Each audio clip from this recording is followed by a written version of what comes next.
Welcome to today's deep dive, where we'll be looking at what it really takes to run a tech company. Yeah, beyond the usual success stories, the Exact. struggles behind the scenes. So we're using Ben Horowitz's book, The Hard Thing About Hard Things, as our guide. He doesn't hold back Yeah, he's brutally honest. about his own journey. And it all starts with this story from his childhood that sets the tone for the whole book. It's Berkeley in the 1970s. Okay. Young Ben gets dared to take this red wagon from another kid, Classic childhood stuff. but with these shockingly racist instructions. Yeah. Zen refuses, of course, but Good for him. it just highlights the kind of complex world he grew up in, Yeah, and Berkeley was supposed to be this progressive haven. Right. Yeah. Makes you wonder how those early experiences shaped his leadership style later on. Right, because this kid who was dared to steal a wagon ends up, years later, a successful tech entrepreneur. It's a reminder that everyone has a past that shapes their worldview. Totally. And that past helps explain why Ben's approach to leadership is so different from the usual Silicon Valley hype. He's all about taking care of people first and then the products. And then the profits. Exactly. Which at first glance seems kind of counterintuitive, right? Right. In a world obsessed with growth and disruption. Totally. But he learned this lesson the hard way during his time at Netscape. One of the first companies to ride the internet wave. So we're in the mid-90s. The dot-com boom. Ben joins Netscape feeling like he's part of something huge. He's managing their web server product line. Okay. Which back then meant selling servers to businesses. For a lot of money. Yeah, for a lot of money. $1,200 for regular server, $5,000 for the secure version. Wow. Can you imagine? No. But this was the cutting edge. Totally. Talk about a trial by fire. Oh, yeah. Ben starts with 2 engineers, and a little over a year later, Netscape goes public. Huge IPO. Massive headlines everywhere. But that rapid growth can hide problems, Well, yeah. And for Ben, those problems surface pretty dramatically. So picture this. It's the same day that Mark Andreessen, Netscape's co-founder, is on the cover of Time magazine Okay. as a visionary leader. The poster boy for the internet. And Ben receives an email from Mark Uh-oh. that is infamous. Oh, yeah. It's blunt. Filled with expletives. Blames Ben for everything going wrong with the server products. Can you imagine the pressure? Oh my gosh. Your company's the darling of the tech world, Yeah. but you're getting ripped a new one by your co-founder? Yeah, it reveals the hidden conflicts. Totally, even in successful companies. And it's a reminder that leadership isn't always glamorous. For sure.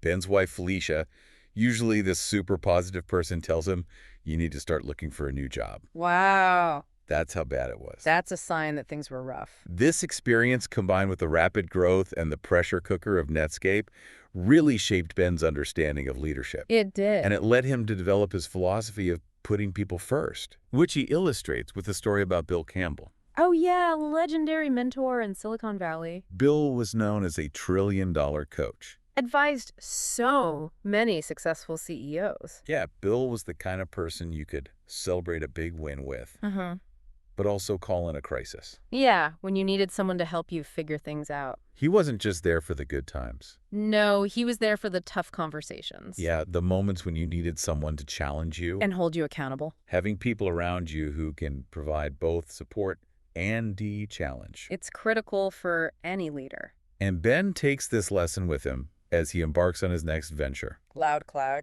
which eventually becomes Opsware. But this company throws him on another roller coaster ride. Oh yeah, we're talking near bankruptcy. The stock plummets to 35 cents a share. It would have been easy to walk away, right? But Ben does the opposite. He doubles down. He sells off Loudcloud's customer base to focus solely on Opsware.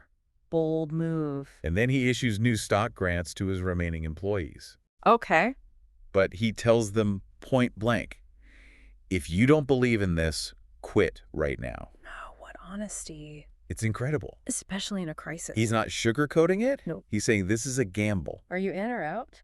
And you know what? Only 2 employees quit. Really? The rest, after everything they'd been through, still believed in Ben. That's powerful. That says a lot about authenticity and trust. It does. But even with this renewed commitment, the struggles aren't over. No, they're about to enter a period Ben calls 60 days to live. Oh, that sounds ominous. Their biggest customer, EDS, is about to cancel their contract. And we're not talking about any ordinary client. No EDS accounts for 90% of their revenue. So if they lose this account, it's game over. So the pressure is on. Big time. What does Ben do? He brings in his top lieutenants, Jason Rosenthal, Anthony Wright, and gives them very direct instructions. This is a must-win. If EDS drops us, we're fucked. Wow, no holding back. No time for sugarcoating. Everyone understands the gravity of the situation. They launch a two-pronged attack. Jason and his team do a deep dive to fix all the technical issues. Got it.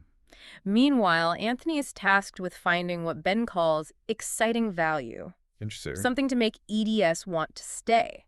So they've got the problem-solving side covered, but also this element of going above and beyond. Finding a way to impress EDS. This is where Ben's strategic thinking shines. He's not just reacting to the crisis. Right. He's looking for ways to turn the situation around. Create value even when it seems impossible. This period is intense. Daily flights, all-nighters. The Southwest Airlines crew practically knows the Opsware team by name. They're putting in everything. They are.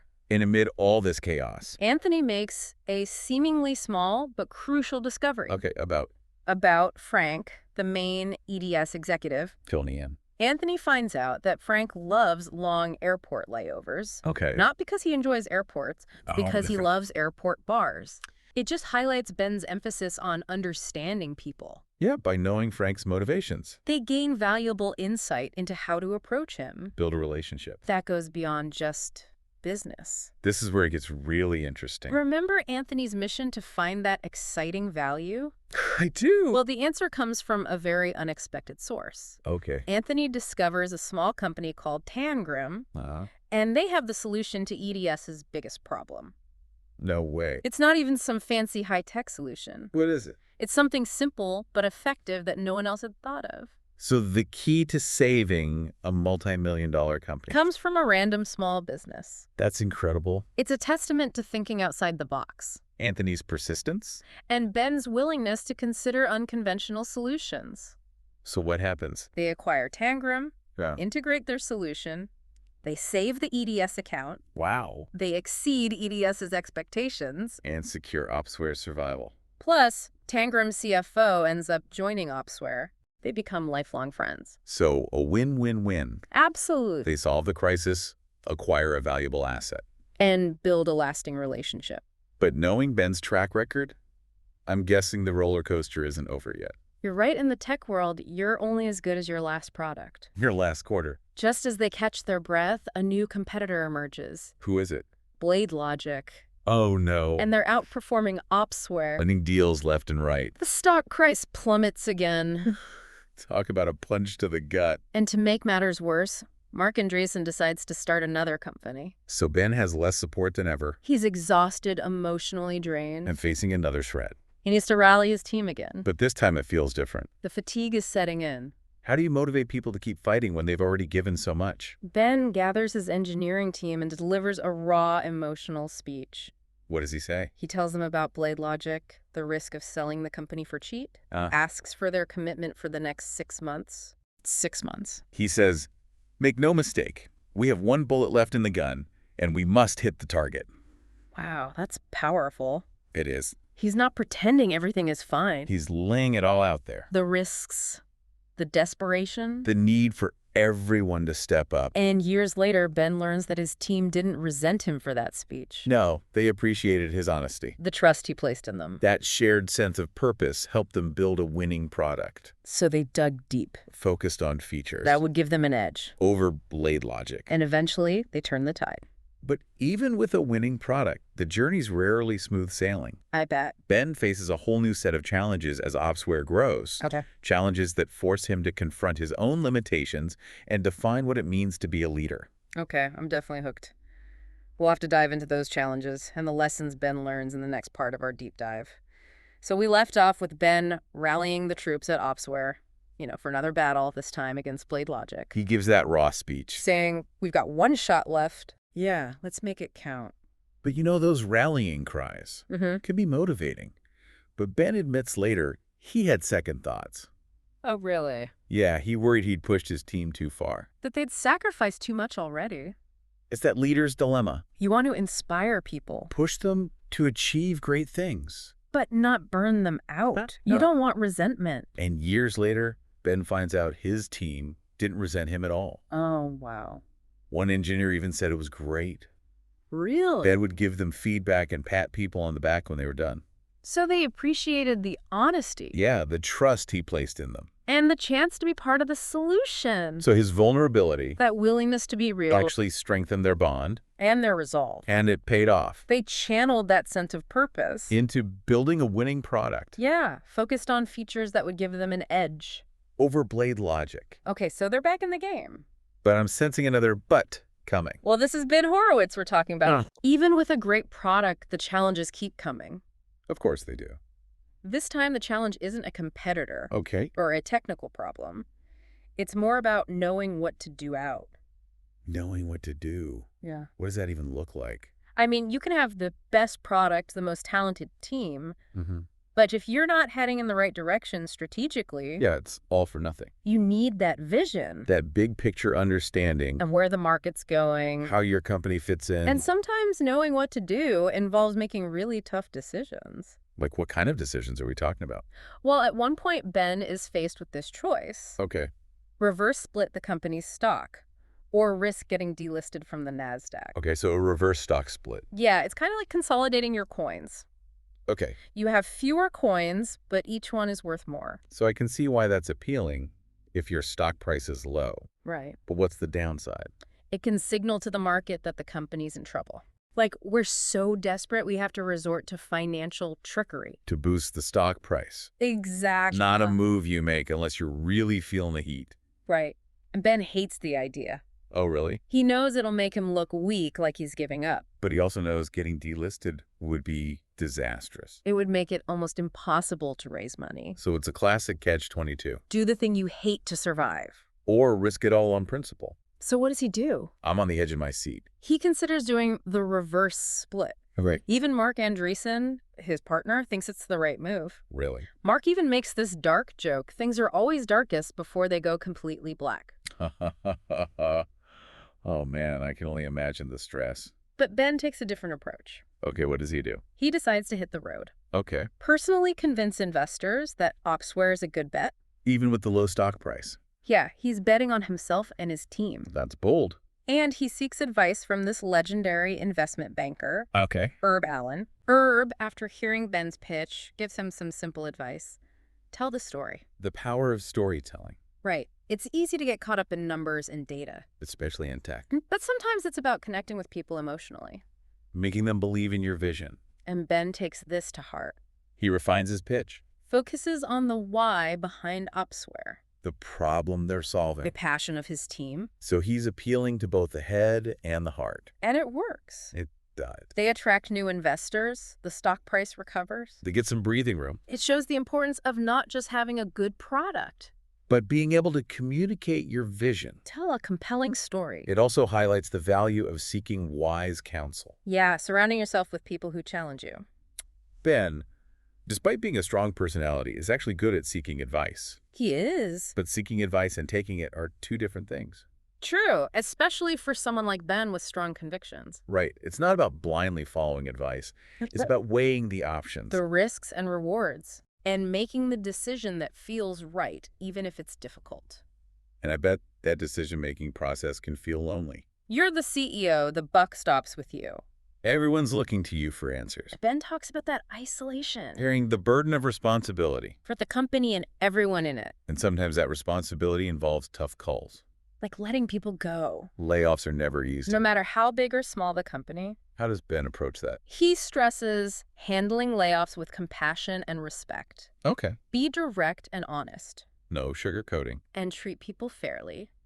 Both those who are let go and those who stay. If you handle layoffs poorly, it erodes trust. Damages company culture. He shares this story about having to fire an executive Okay. who was well-liked but wasn't performing. Yeah. It highlights the importance of clear performance expectations. Holding people accountable. Even when it's tough. Because avoiding those conversations And letting things fester. can harm the organization. You need a culture of feedback. Where people can give and receive constructive criticism. And speaking of culture, Yes. Ben dedicates a whole chapter to building a strong company culture. Okay. One that aligns with your values and helps you achieve your goals. It's easy to dismiss culture as just perks and ping pong tables. I know what you mean. But Ben sees it as something deeper. How so? Culture is how you work, the decisions you make, the behaviors you reward. Okay, give me an example. Andreessen Horowitz has this policy. Uh-huh. They find partners for being late to meetings with entrepreneurs. They find their partners What you do. for being late. It's a small thing, but it sends a powerful message. About their respect for entrepreneurs. And their commitment to building relationships. Those subtle actions that reinforce values. Create a shared identity. A strong culture can be a huge advantage. Especially in tech. Helps attract and retain talent. Fosters innovation, builds resilience. But Ben learns building a strong culture is an ongoing process. It evolves as the company grows. One of the challenges he faces is scaling the CEO. Yeah, he realizes that what made him successful leading a small startup Might not be the same skills he needs for a larger organization. It's a common problem for founders. That transition from being hands-on To delegating more, empowering your team. focusing on the big picture strategy. And I bet that's tough for Ben. He seems so driven. He struggles with it. Used to being the problem solver, The decision maker. but he realizes he can't do it all himself. Nope. He has to trust his team. Give them the authority and autonomy. That classic leadership lesson of letting go. Recognizing your job is to create an environment where others can excel. It requires a different skill set. Communication delegation, Building a strong leadership team. and Ben learns these through trial and error, Mentors. reflecting on his own experiences. Even a seasoned CEO like Ben is constantly learning and adapting. It's reassuring to know that even the most successful leaders face these challenges. It's what makes his book so valuable. He's not pretending to have all the answers. He's sharing his journey. The good, the bad, and the ugly. So we can learn from his mistakes and his successes. It humanizes the experience of building a company, Absolutely. leading a team, So we've followed Ben from Netscape to Loudcloud. to the rebuilding of Opsware. But I think we're nearing the final chapter. We are, in the next part of our deep dive, we'll explore the ultimate fate of Opsware The challenges Ben faces as he navigates the next level of growth. and the lessons he learns about leadership success and the true meaning of the struggle. Last time we left off with Ben facing those new challenges, as Opsware grows. Figuring out how to scale the CEO. Yeah, learning to delegate more Trusting his team. while staying true to his philosophy. People first. But I'm guessing the learning curve doesn't exactly flatten out. You're right, the challenges keep coming and they get even bigger as the company grows. In what way? Well, one of the things Ben talks about is just the sheer volume of problems. Like too much to handle. He talks about feeling overwhelmed, like constantly putting out fires. Yeah, questioning if he can even handle it all. That feeling of, what have I gotten myself into? Right. That maybe you're not cut out for this. That imposter syndrome. Ben even says at a certain size, your company will do things so bad that you never imagine you'd be associated with that kind of incompetence. It's kind of reassuring to hear that even someone like Ben feels that way. Right. Makes you feel like, okay, maybe it's normal to feel in over your head. It's humbling. Yeah. No matter how smart or capable you are, you can't control everything. Mistakes happen. And you just got to learn from them and keep going. So how does Ben deal with feeling overwhelmed? He learns to delegate more effectively, Okay. empowering his team to solve problems without him, He realizes his job isn't to micromanage. but to create an environment where his team can thrive, They're prioritize. focus on the most critical issues. And let go of the less important stuff. It's that shift from doing everything yourself. To focusing on the things only the CEO can do. Right, the big picture strategy, Vision. it takes a lot of trust. Recognizing you don't have to be the smartest person in the room. Ben surrounds himself with people who challenge him. People who push him to think differently. It takes humility, especially in Silicon Valley. Where the CEO is often seen as the genius. The visionary. But Ben, despite his style, Mm-hmm. is really good at building relationships with his team. He stresses open communication, Creating a space where people feel comfortable sharing ideas. concerns. Even disagreements. It's so important for a healthy culture. Everyone has a voice. But it's one thing to encourage feedback. It's another to actually act on it. He's a big believer in giving feedback. Both positive and negative. Direct and honest. Even when it's uncomfortable. And holding people accountable. Setting clear expectations. Making sure everyone understands what's expected of them. So it's not just about being nice. Or creating a feel-good environment. It's about setting high standards. Making sure everyone is pulling their weight. But it's not all work all the time. Ben also stresses self-care. Finding ways to manage the stress. The pressure of being a CEO. It's easy to forget that CEOs are human. They need sleep exercise time with loved ones. like everyone else. Ben learns to prioritize his own well-being. You can't be an effective leader if you're burnt out. A good reminder for all of us. Yeah, no matter what you do, if you don't take care of yourself, you can't perform at your best. So as Opsware keeps growing, Maturing. Ben starts thinking about the long term. Okay. He knows they can't stay independent forever. At some point, they'll need to go public or be acquired. It's that moment for every successful startup. Do we try to become the next Google? Or join forces with a bigger company. What's the framework for that decision? Ben says if the company has product market fit, Meaning they've built something people want, a large enough market, and they have a good chance of becoming the dominant player. then it makes sense to stay independent and go public. Okay, so what about the other scenario? If the market's too small or the competition's too fierce, Then selling to a larger company might be better you can leverage their resources and scale. to achieve greater success So it's about making a realistic assessment. of your strengths, weaknesses, and the competition. Ben applies this to Opsware. They've grown rapidly, They have a great product, a leader in the data center automation market. but that market is small. They're facing competition from bigger companies. So they're at a crossroads. What did Ben do? He decides to explore acquisition offers. I bet a company like Opsware got a lot of interest. They did. Several companies came knocking. HP, BMC, I Software. bet being a shrewd negotiator Plays them against each other and secures a deal with HP. for $1.65 billion in cash. Wow, that's a huge exit. It's a testament to Ben's ability to build a company Navigate the tech industry. and make tough decisions. But it wasn't just about the money. Ben talks about the emotional roller coaster of selling, The sense of loss. like a chapter of his life had ended. It's a reminder that building a company is more than a business transaction. It's a personal journey.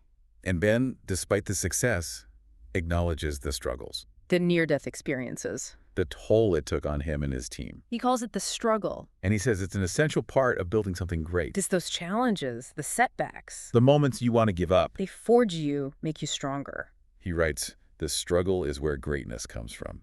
He offers some advice for those going through their own struggles. Okay. Don't put it all on your shoulders. Make some friends. This is not checkers. This is motherfucking chess. Classic Ben Horowitz. It's a reminder that business is complex You need to be strategic, adaptable. and maybe a little ruthless. But it's also about having a support system People you can trust. to help you through tough times. Ben's story is ultimately about resilience, Perseverance. the power of the human spirit to overcome adversity. Achieve amazing things. So as we wrap up this deep dive into the hard thing about hard things, What are some key takeaways? I think it highlights the importance of building a strong company culture, Prioritizing people. being honest and transparent. Always be willing to learn and adapt. Most importantly, it's a reminder that the hard things are hard for a reason. They test us, push us to grow. Shape us into the leaders we're meant to be. That's a great point. Ben's journey might have been in tech, But the lessons apply to all of us. and as Ben says, the struggle is real. But it's also where greatness comes from.